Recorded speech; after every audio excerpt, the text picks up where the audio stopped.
Hi there, today I'm going to show you how to color in your stamped images using Copic markers. And more importantly, I'm going to show you how to shade in your image to give it a lot more depth and pop off your project. So you can see here I have this pumpkin and he's been colored and he's been shaded. I'm going to show you how easy it is to do.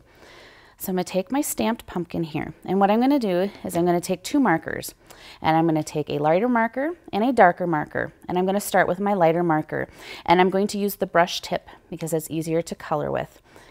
And so I'm going to go ahead and I'm going to color my pumpkin, and I'm going to make sure that I have nice even coverage of my marker on the surface of my pumpkin. I'm just going to color them segment by segment here. And oh, I see a couple spots I don't like.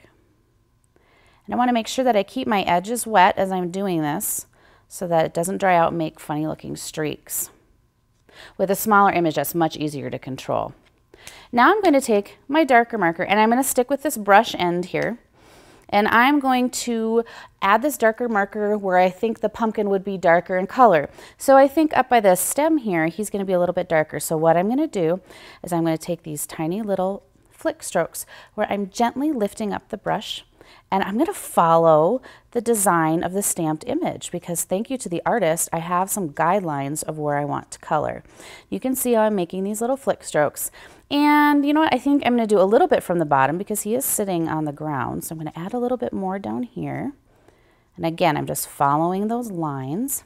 And now what I'm going to do is I'm going to blend this all together and smooth it out and give it a really nice finish. So I'm going to go back to that first marker that I used.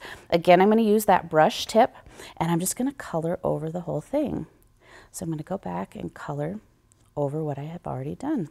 And you can see how it blends all of that out and smooths everything out. And now, from being just a basic plain pumpkin, you have a pumpkin that's just going to leap off your card.